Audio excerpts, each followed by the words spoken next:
황보선의 출발 새 아침. 네, 8시 정각입니다. 황출세 3부 시작합니다. 자, 추석 연휴 코앞이죠. 네, 코로나19 확산세가 여전해서 걱정입니다.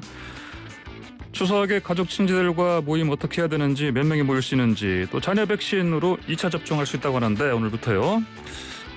접종하는 방법, 그리고 12세 이상 아이들과 임산부 코로나 백신 맞아도 될지 궁금증이 참 많습니다. 자, 가천의대 예방의학과 정재훈 교수와 함께 좀 이런 궁금증 풀어보겠습니다. 정 교수님 안녕하십니까? 네, 안녕하세요. 그나저나 요즘 이 코로나 확산세 지금 어떻게 보십니까? 흐름을? 네, 지금은 델타 변이 바이러스가 사실상 유행을 100% 주도하는 상황에서 예. 사회적 거리두기에 대한 피로감, 여러 가지 완화 조치와 백신 접종률 사이에 경쟁이 일어났다고 보면 될 것 같습니다. 예. 그런데 사회적 거리두기 완화라든지 아니면 피로감들이 심각한 상황이기 때문에 백신 접종률이 많이 높아지고 있음에도 불구하고 확산세가 쉽게 잡히고 있지 않은 상황인 거죠. 예.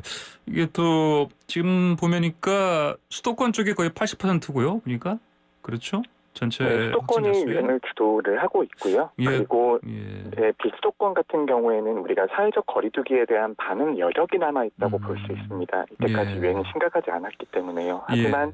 수도권 같은 경우에는 사회적 거리두기에 대해서 우리가 수용 가능성이 점점 떨어지고 있기 때문에 확산을 방어하는 데는 조금 모자란 상태라고 볼 수 있습니다. 예. 자, 연휴 때문에 또 이제 비수도권 지역으로 감염 확산될 우려가 좀 커지는 상황인데, 자, 거리두기 4단계 지역에서도 예방접종 완료자 4명 포함해서 최대 8명까지 모일 수 있다.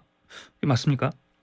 네, 추석 특별 방역 대책을 조금 설명드려야 될 것 같은데요. 예. 이 정책은 오늘부터 추석 연휴 다음 날까지 적용이 되는 것이고요. 예. 우리가 사회적 거리두기라는 것이 인원 제한과 영업시간 제한이 있는데 인원 제한에 대해서 가정 내에서만 우리가 사회적 거리두기가 완화가 된다라고 이해하시면 될 것 같습니다. 예. 특히 4단계 조치가 유지되는 지역에서는 예방접종자를 포함할 경우엔 최대 8명까지 모이실 수가 있는데요. 예. 이분들은 다 직계가족이셔야 되고요. 네. 그리고 그중에 예방접종자가 4명, 예방접종을 미접종하신 분들은 최대 4분까지만 모일 수 있는 그런 상황인 거죠. 조금 복잡하네요.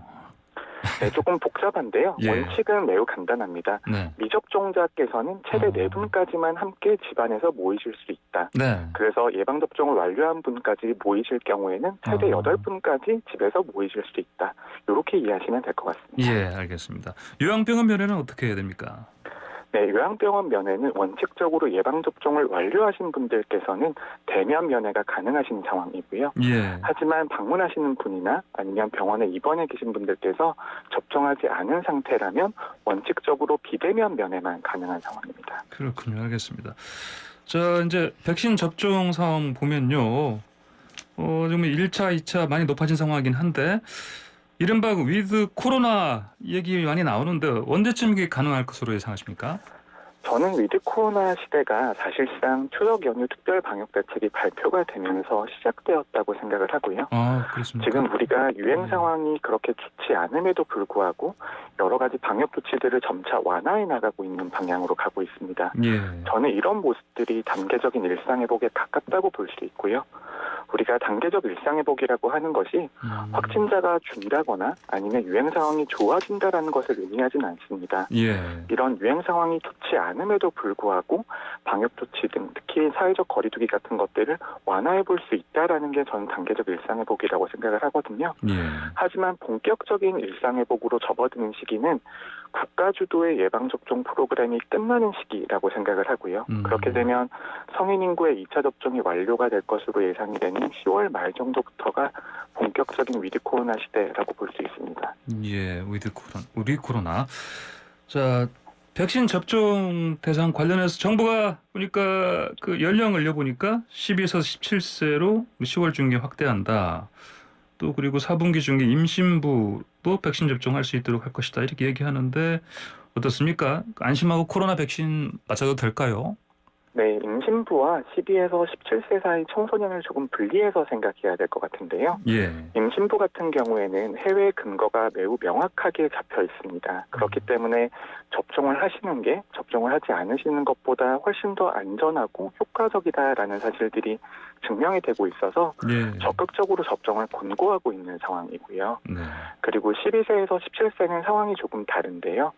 우리가 전문가들이 접종을 권고드리는 이유가 접종에 따르는 이익이 잠재적인 피해를 압도할 경우에 권고를 드리는데요. 예. 12에서 17세 같은 경우에는 코로나19에 감염되어도 중환자와 사망자가 될 가능성이 상대적으로 낮고 그다음에 mRNA 백신 접종을 할 경우에는 심근염이라는 이상 반응이 발생 가능한데 예.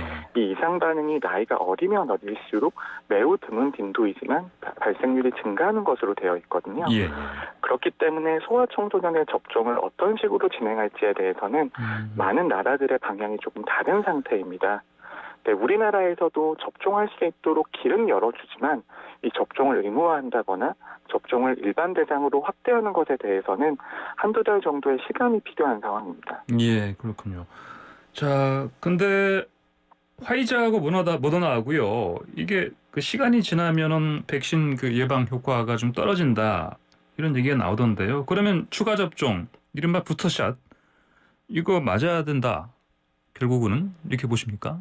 네, 추가 접종에 대해서도 많은 전문가들의 의견이 조금 엇갈리고 있는데요. 예. 먼저 전문가들의 의견이 일치되는 부분부터 설명을 드리면 고위험군이나 의료 인력처럼 위험에 많이 노출되는 사람들 같은 경우에는 네. 2차 접종 후 6개월 정도 지나서 부스터 백신을 접종하는 것이 좋겠다라는 것이 공통된 의견입니다. 예. 하지만 이외에 일반 인구 집단에 대해서도 부스터 백신 접종이 필요할 것인가에 대해서도 마찬가지로 부스터 백신을 접종했을 때 얻을 수 있는 이익과 피해를 우리가 생각을 해봐야 되는데요.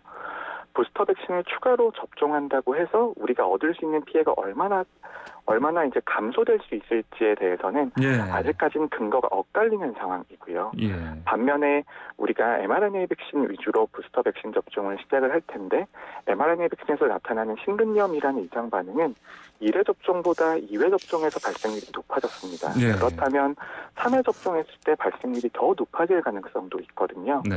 그런 것들을 감안을 해서 전체 인구 집단을 대상으로 부스터 백신 접종을 확장하기에는 아직까지는 근거가 모자라다. 이렇게 많은 전문가들이 이야기를 하고 있습니다. 예, 그렇군요. 알겠습니다. 정 교수님 오늘 말씀 여기까지 듣겠습니다. 고맙습니다. 네, 감사합니다. 네, 지금까지 가천의대 예방의학과의 정재훈 교수와 함께했습니다.